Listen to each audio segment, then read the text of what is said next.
साथियों जय भीम, नमो बुद्धाय, नमस्कार, आदाब। साथियों आज 25 अगस्त का दिन बड़ी ही अहम दिन है ओबीसी समाज के लिए। आज सरकारी नौकरियों में या किसी भी शैक्षणिक संस्थान में जो 27% का आरक्षण मिल रहा है, तो साथियों आज वह आरक्षण किस प्रकार से तैयार किया गया और किसने उस प्रारूप को तैयार किया।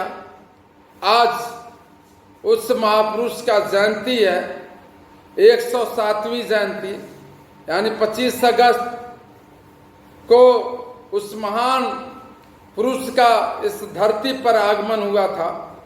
वह थे बीपी मंडल, जिन्होंने पूरे भारत का भ्रमण किया और ओबीसी समाज के लोगों पर विस्तृत अध्ययन किया और एक रिपोर्ट तैयार की, जिसे यानी कि जो आर्थिक रूप से और सामाजिक रूप से जो कमजोर थे उनके बारे में अध्ययन किया और उन्होंने एक रिपोर्ट बनाई जिसे कहा जाता है मंडल आयोग या मंडल कमीशन।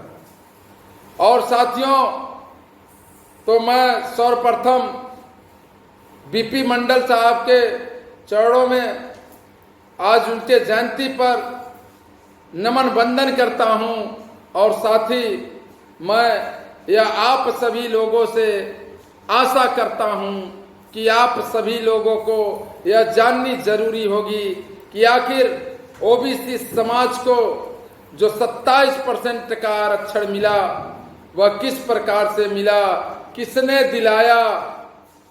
तो साथियों इसके बारे में हमें जाननी होगी, क्योंकि बहुत सारे ऐसे राजनीतिक दल हैं जो आएंगे, कहेंगे कि हम आरक्षण दिलवाएंगे या हम आरक्षण का रक्षा करेंगे, आरक्षण हम बचाएंगे।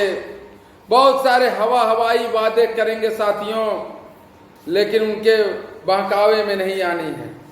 तो साथियों सबसे महत्वपूर्ण बात यह है कि आप सभी लोगों को जो बीपी मंडल साहब थे उनके बारे में जानकारी करनी होगी।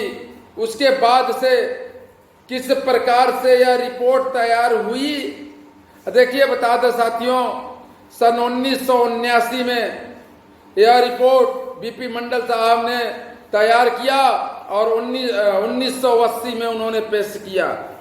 साथियों जब 1980 में पेश कर दिए तो उसके बाद से लागू नहीं हो पाया था साथियों।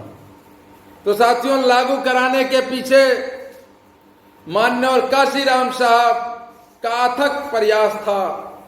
निरंतर वह इस मंडल कमीशन को लागू करने के लिए वह इतना मेहनत किया, इस बहुजन समाज के लिए, इस ओबीसी समाज के लिए जो आरक्षण था उस आरक्षण को किस प्रकार से लागू कराया जाए, इसके लिए माननीय काशीराम साहब ने पूरे भारत में साइकिल लेकर के भ्रमण किया और भ्रमण ही नहीं बल्कि बहुत सारे लोगों को जोड़ा और जोड़ने के उपरांत सन 1984 में बहुजन समाज पार्टी की स्थापना की।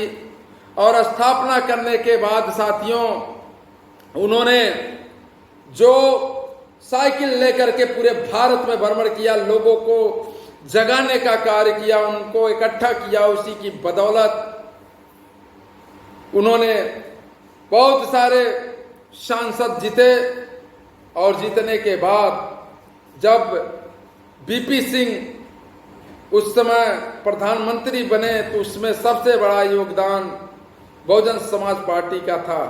लेकिन उसमें सबसे पहले मान्यवर साहब ने और आदरणीय बहन कुमारी मायावती जी ने, दोनों लोगों ने उस जनता दल के लोगों से जो अपने सांसद थे उनसे उनके पक्ष में होने के लिए 2 शर्तें रखी गई थी साथियों। पहला शर्त था कि मंडल कमीशन लागू हो। साथियों, उसी समय माननीय काशीराम साहब ने एक नारा दिया था, मंडल कमीशन लागू करो वरना कुर्सी खाली करो। तो साथियों, उन लोगों ने, जो हमारे मसीहा हैं, जो हम लोगों के शुभचिंतक हैं, जो इस समाज के बारे में सोचते हैं, इस समाज के लिए अपनी जीवन पूरा समर्पित कर दिए, उन लोगों ने इस जनता दल के सरकार को यह मंडल कमीशन लागू करने पर मजबूर कर दिया। साथियों, जो 10 साल रुकी हुई थी, आखिर में मंडल कमीशन जब 1980 में ही पेश कर दिया गया तो उस समय लागू नहीं हुआ। उस समय बहुत राजनीतिक दल थे, उस समय कांग्रेस भी थी, तो उस समय कर देना चाहिए था, लेकिन नहीं हुआ। साथियों, जब मान्यवर साहब ने और वाहन जी ने इस बहुजन समाज पार्टी को आगे बढ़ाना शुरू किया, तो शुरू ही नहीं बल्कि सरकार को बैकफुट पर ला करके खड़ा कर दिया।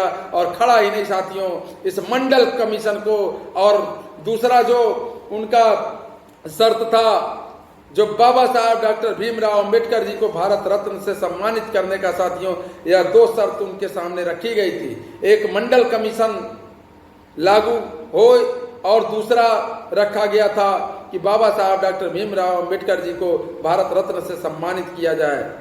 तो साथियों, इन दोनों मुद्दों पर बसपा ने समर्थन दिया। सरकार बनी जनता दल की। उस समय तत्कालीन प्रधानमंत्री बने बीपी सिंह ने इस आरक्षण को और बाबा साहब को भारत रत्न से सम्मानित करने का आदेश दे दिया। उसी दिन से साथियों, यह यानी कि 1990 में साथियों यह मंडल कमीशन लागू हो गया। और जब लागू हुआ तो साथियों देश भर में मानो भूकंप आ गया हो।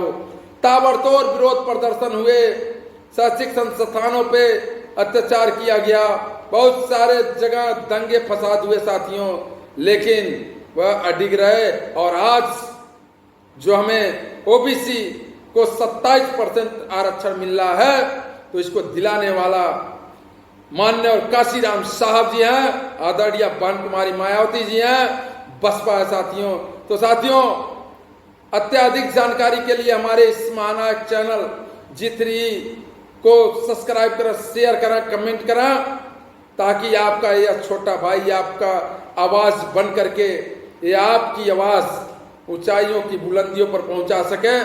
तो साथियों, दबा के शेयर कीजिए और इस बहुजन की शक्ति को बताइए। पूरे भारत में लोग जानने चाहिए कि आरक्षण कैसे मिला साथियों। तो साथियों, इन्हीं सब शब्दों के साथ जय भीम, जय भारत, नमो बुद्धाय, नमस्कार, आदाब।